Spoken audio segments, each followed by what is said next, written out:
we need to give our agencies the permission to use data in the design process, and it's not just all about. So I would say there's one thing you can do when an agency comes to you and says, "Hey, here are 3 mock-ups. Which one of these do you want us to design with?" Ask them to provide you with some data to help you make your decision and see what they do. G'day, folks. It's Richard here from the Experiment Nation podcast. Today I've got a special guest. It's Brian Massey from Convergent Sciences. He's been in the CRO space for well over 15 years, and yeah, he's here today to talk about several topics. Welcome to the podcast here, Brian. I'm glad to be here. Look, you've got an interesting background. I mean, you've been managing partner of Convergent Sciences since this December 2007, which is donkey years in this nascent industry. Could you tell me about a bit more about your background and how you stumbled upon CRO and experimentation? Yeah, so I'm a computer scientist by training, so I've got that. But I had some social skills such that I knew that I wasn't probably going to be sitting in a cubicle writing code. Yeah. So I went into sales. I rose to my highest level of incompetence in sales and then decided to get back into software. So I was in California. I moved back to Austin. Love Austin. Yeah. And ended up working for a small company, leaving and starting my own company with the director of engineering from that company, and ran that business through the 90s. And of course, the dot-com bubble, I'm definitely aging myself here. Dot-com bubble took out some of our clients, which took us out. And I spent the next 7 years building websites for usually for B2B SaaS style companies. And I really enjoyed the building, but I mean, I don't know what you do with computer scientist, salesperson, marketing person, entrepreneur. And there's a very interesting business school here in Austin called the Wizard Academy. And you may know Jeffrey and Brian Eisenberg. You know those names? Brian Eisenberg, he's one of the old school CRO guys, isn't he? Yeah. Like, his name rings a bell. Anyways, he and his brother, Brian and Jeffrey Eisenberg, did the Wizards of the Web presentation. That was the first time I saw data used to make design decisions. And I was like, I have found my people. Wow. Unfortunately, I hung out a shingle, I put on my lab coat, and spent the next 4 years just blogging the heck out of the topic. And the 100 people that were paying attention were, got a lot of content over that time. But eventually, the tools matured. I was doing consulting, and then I was building personas and that sort of thing. And then the testing tools came around. Google Analytics matured, which was a fantastic. What year is this platform? So that would have been Google Analytics started in 2005. I built my first analytics platform from scratch in 2003. Wow, that's crazy.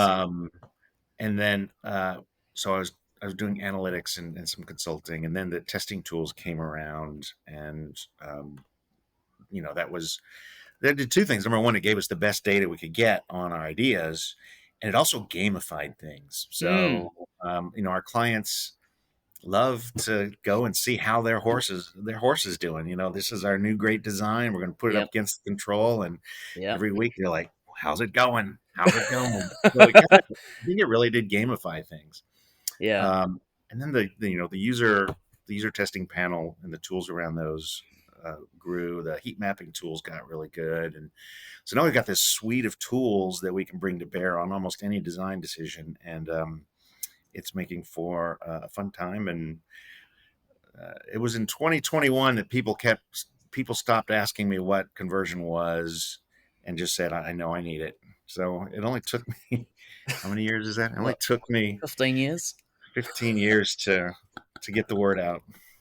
So, I mean, it's come a long way. I mean, back in 2007, CRO, conversion optimized design, like I mean, it must, like, we're talking about like an industry that was very nascent back then. The average client you had, like, must, compared to now, must have taken some convincing to sort of say, hey, we need a data backed way to redesign your site, or redesign a landing page, or whatnot. Can you tell me a bit more about the struggles there? Yeah, because people weren't really coming to us saying we need data driven design. Yeah, They were coming and saying we want I'm getting all this traffic and I'm not getting any conversions. yeah, The pandemic was huge for that because everybody went online. I think the online retail market went from around 10% to 23% of all retail overnight. It's come back mm, down somewhat since then, but then everybody's like, I'm getting all this traffic and I'm not getting any more sales. So I mm. think that was a big wake up call. But mostly people come to us saying, we want to make more money from our website. Can you help us do that? But they work with us for years because they're learning how to use data to make decisions in their business. We take great care of our customers. This is not an advertisement for my agency, but No, no, they stick around because they feel like someone's got their back. So someone's watching the data. Somebody is making sure that um, they're not stepping on their own toes and things like that as they work on their traffic side and they work on their website side. So mm. It's definitely come a long way, and there's more sort of just sort of market understanding of, hey, there's of what conversion rate optimization is, and without having to sort of beg people to or go for a long spiel about what it is, and then have that sort of same resistance you had maybe 15 years yeah, ago. most large organizations have someone in the role. I'd Yeah, say most. I don't know if the answer is most. We're seeing more and more people that have someone in the role, which is actually quite helpful. yeah, But even though those organizations that maybe have a very mature conversion optimization practice, mm. they're still doing redesigns by handing off to a creative agency and say, "Will you redesign this for us and tell us when you're done, and then we'll launch it." And that drives me a little crazy because they know the value of data, but they think of CRO as well. Let's test little things. Let's test components. Let's just test the buttons and the headlines, and Yeah, or yeah, just discover. So they're learning things about their audience, and that may be enough. But then to not have some like to have a small team making thousands of assumptions and decisions and then pushing that out and hoping it works, because we get those calls when someone's like, well, we did a redesign, it's so much better, but conversions drop 40%. And mm. I mean, we know how to fix it immediately, we just go back to the old site. But most people, Is it very common for them to, your experience, for a web design agency to not do conversion focused design? yeah, I don't have any data on it, but my hunch is just from being in the industry so long that something on the order of 90% of most website redesigns are still done um, uh, with the where conversion isn't the primary thing. And if you're rebranding, there are other issues. I'm not saying that it should always be all conversion, Yeah. um, but people, not only are they not using a conversion centered approach where we're trying to get people to the answers to their questions and give them the information they need to decide if they're going to buy a product or service. Hmm. um, they're moving all of the risk to one point in time. So rather than reduce the risk during the design process, they push it all out and they say, we'll fix it. Once the airplane's in the air, we'll figure out what's wrong with the engines and the wings and stuff like that. So I still think it's the majority of, and it's people trust the experts. So you hire a creative agency. They have talented people. They've Yeah. done it for other people. Many of them haven't been measured on it. They push it out, and I don't want to villainize the agencies because we've Mm. trained them to design for their clients, not for their clients. But that's what we all really want as as business owners. We want someone to design for our end clients. Unfortunately, I have an opinion, and I'm going to make an opinion, and I'm the guy writing the check. So the agency is like, just give him what he wants, right? I'm the hippo. Do what I do what I say. I've got the money, so I guess they're just a hired hand. And Yeah. I So mean, not every agency is like that, but yeah, I think it can be quite. It is common. This is Romo Santiago from Experiment Nation. Every week we share interviews with and conference sessions by our favorite conversion rate optimizers from around the world. So if you like this video, smash that like button and consider subscribing. It helps us a bunch. Now back to the episode. I mean, this segues into like the whole topic of website redesigns, landing page redesigns. What's your approach from a conversion optimization perspective? Because I've been involved. I'm doing. I'm client side, but we work with an agency. mhm. And there are some pages that we've worked on that haven't been updated in a long time, and it would just take a long time to A/B test separate components and then just learn from them and then make the changes. We've done some macro changes on landing pages and where we're updating several components, and you do see the kind of higher overall uplift in terms of the primary metric. But Yeah. um, the disadvantage of that is that we don't know what specific components contributed more overall to the uplift and what sort of combination of components work well together. Yeah, I think the first thing is there's a number of ways to. So instead of thinking of A/B testing, we love Mm, A/B testing because it's fantastic data, right? yeah, But so it's perfect for those big questions that we don't have enough data from other sources. yeah, But experimenting is different. Experimenting is figuring out where you can get the data. So one of the basic things we don't do is when we do like a landing page redesign. I say we don't do. One of the things we do. I'm going to stop throwing stones at the industry. One of the things we do when we design a landing page is we say, okay, we're going to push this out. Um, and like maybe we don't have enough traffic on that landing page to do an A/B test in a reasonable amount of time, but we're still going to do a before and after analysis, which follows the rules of a good A/B test design. You want to make sure that you have a similar sample size. You want to make sure it's over the same number of weekdays and weekends in there. You're going to want to make sure that there weren't any coincident changes in traffic yeah, over that time and limit the traffic that you're comparing to that's remain relatively stable.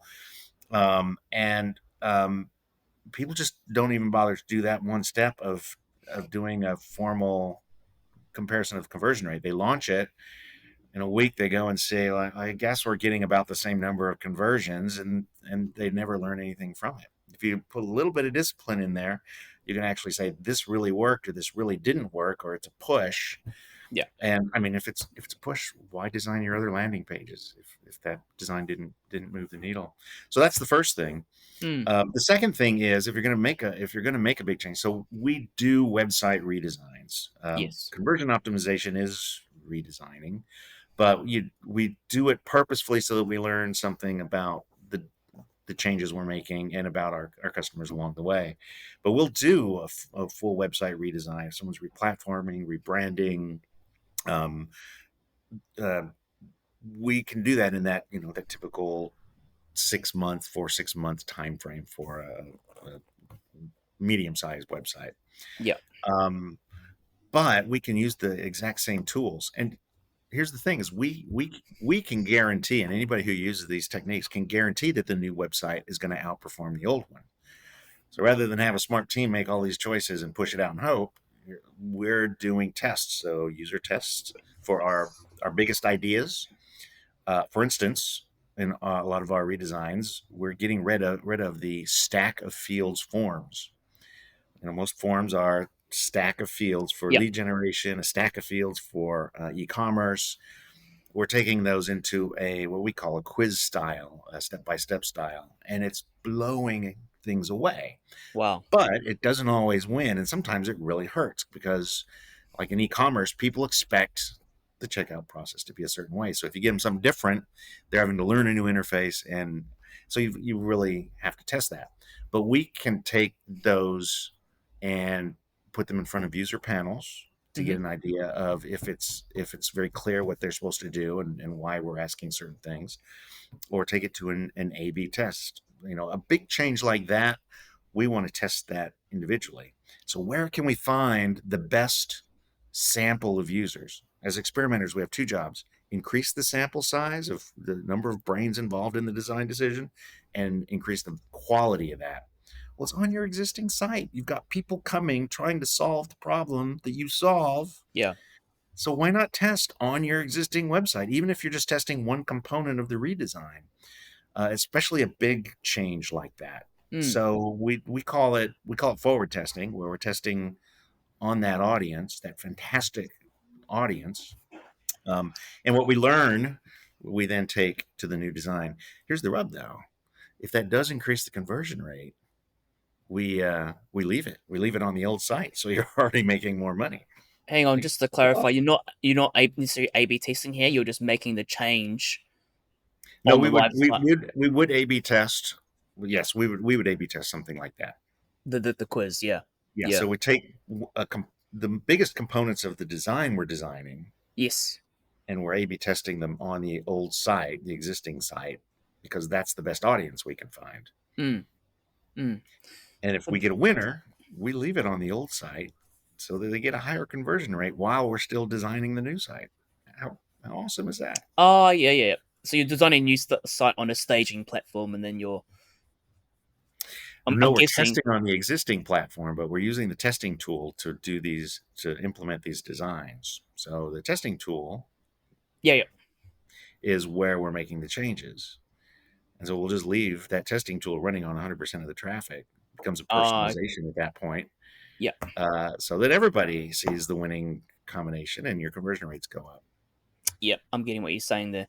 But and it sounds like you don't always do A/B testing, but you make a change just on the actual site, and then you'll test, say, you'll look at the metrics before and after, say maybe 3 months before, 3 months after. So 3 months before, Yes. you get the baseline metrics. 3 months after, after making the change on live site without A/B testing, you'll look at the metrics and compare that to the baseline. Is that correct? That's right. Yeah. What circumstances would you do that as opposed to A/B testing? I'm guessing traffic is a huge influence there. Yeah. So if there aren't enough conversions on a landing page to really do an A/B test in a reasonable amount of time before and after, we always do a before and after analysis after we launch something that we weren't able to test. Sometimes we have a lot of evidence that just making this change is the way to go about it, or we've tested it on enough other customer sites that we're just going to recommend that change and save our A/B testing traffic for a bigger idea. But we always want to go back and look and see if we were right. So we expect, a lift, or at least an equal performance. So yeah,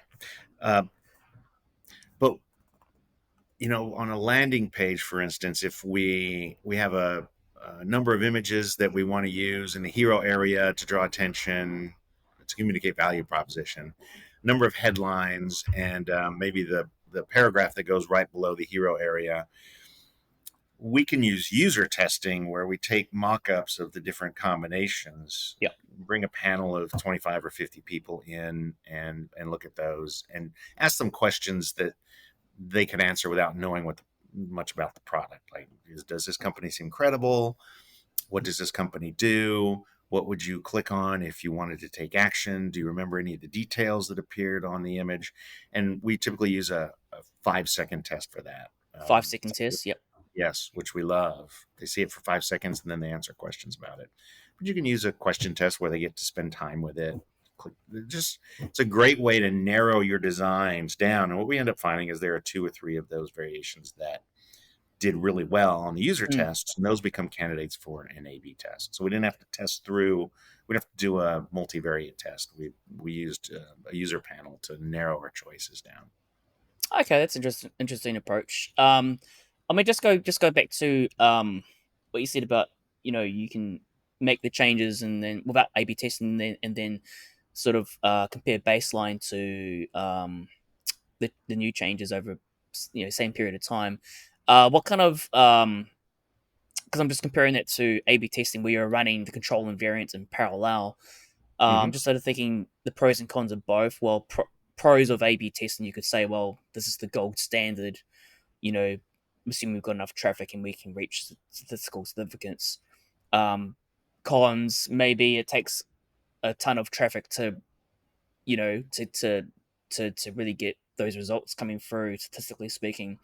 Um, Maybe pros of the other approach is, if you don't have the traffic, you can implement the change easier. But then maybe the con is, well, you're technically kind of making the change and comparing to baseline and you're comparing between, it could be you're comparing from this point onwards in the future compared to like to the past, which was Yeah. the An baseline, and equivalent period in the past. Yeah. there could have been extenuating circumstances um, after the changes. Do you know what I mean? Like there could have been some paid ad campaign that happened um, in the 3 months after making the change compared to before.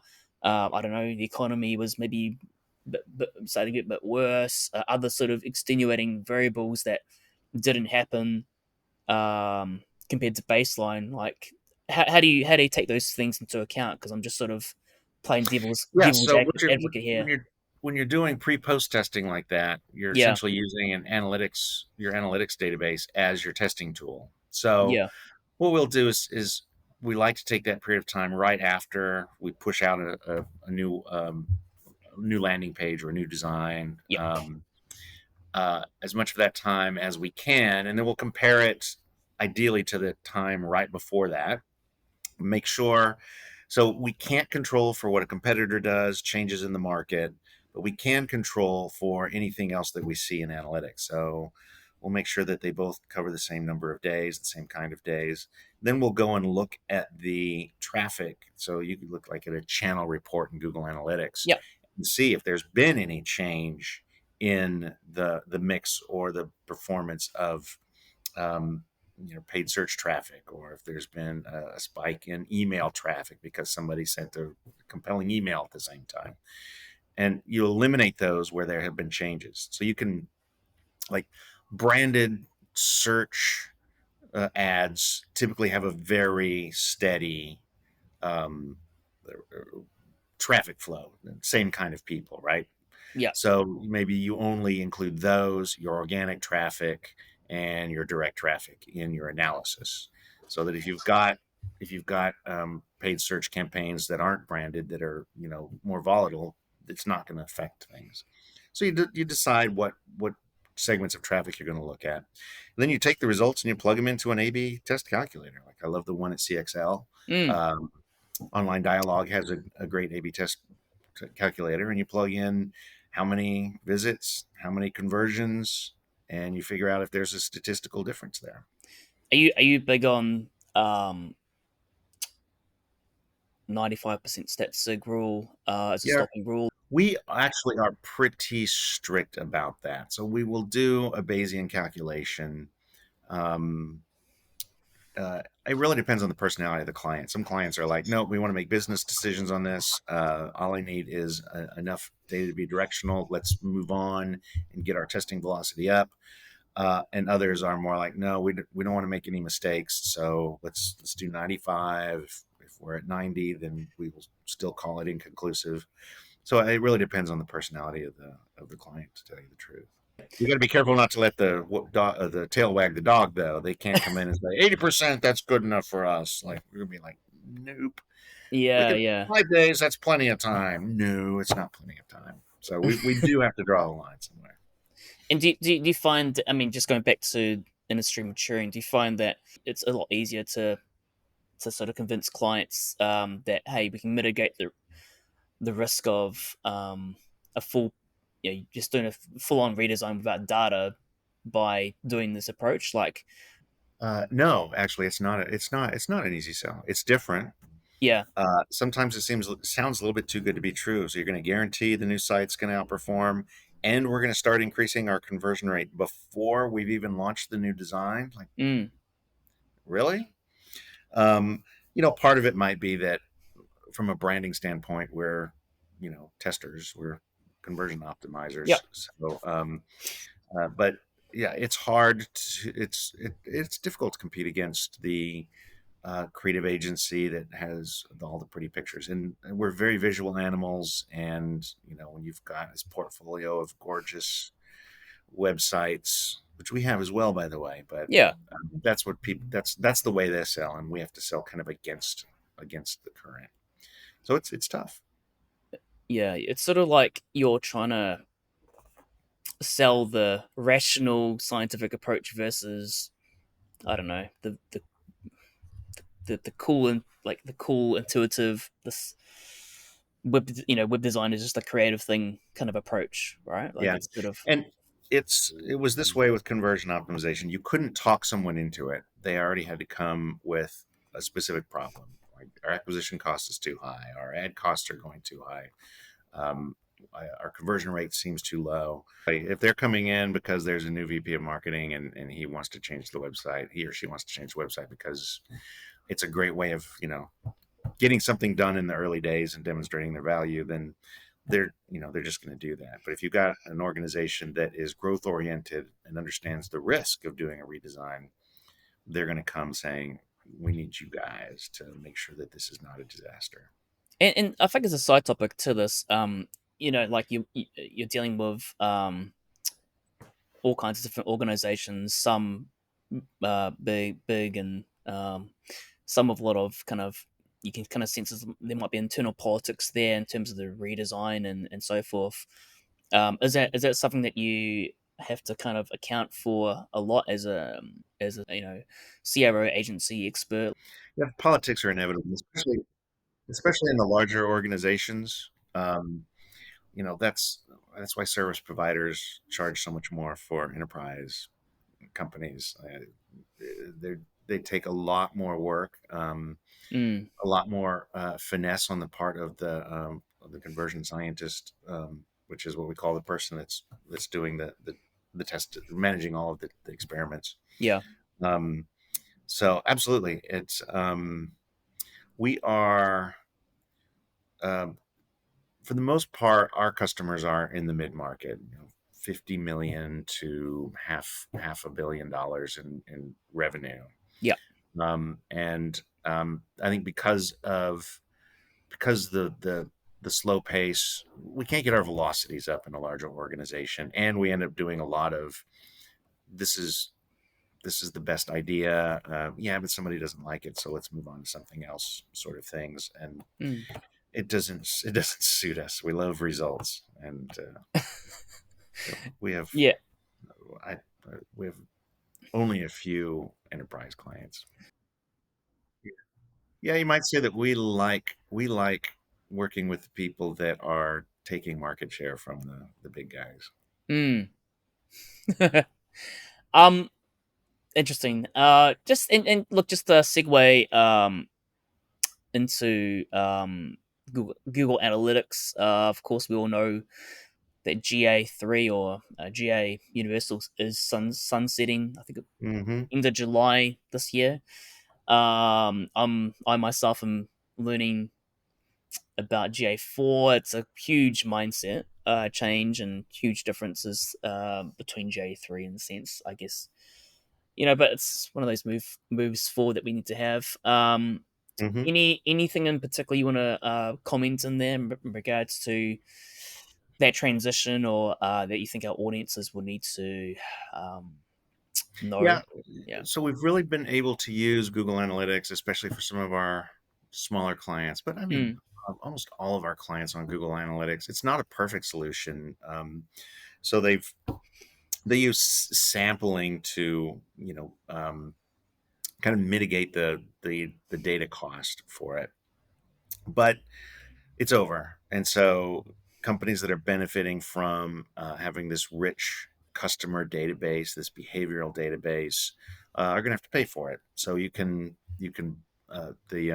GA4 is is not governed by sampling, but they do have limits to the amount of data you can pull out given any given hour, any given day. So someone who is all in the data like us pretty quickly hits those limits.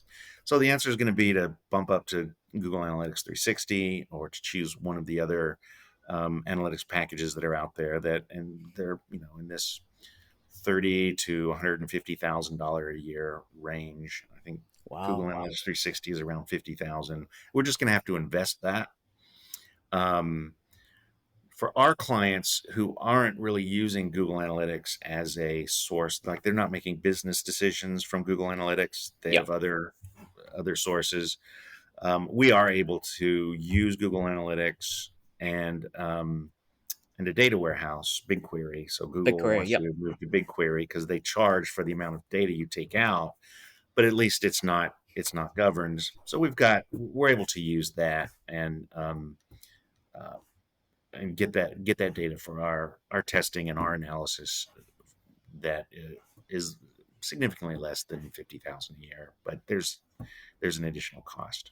That's a good comment. Is there any sort of thing that you've noticed with GA4 that's probably, because it's still like a work in progress in some sense, like, in terms of like the reports that could be there or that are missing now, or just configured a different way.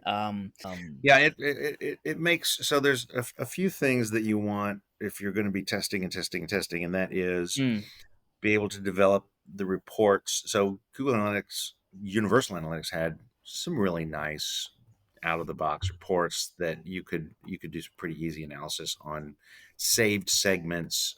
yeah. So your test control, your test variations, saved as segments, and then used over and over again in different analysis. You lose that capability. Segments aren't easy to save.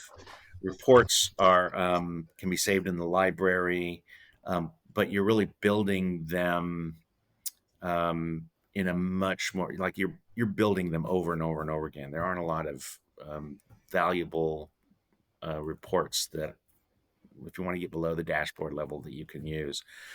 So it is a challenge. We've always used Google Sheets. So we use the API, even in Universal Analytics, to pull data into Google Sheets, and then we manipulate it there.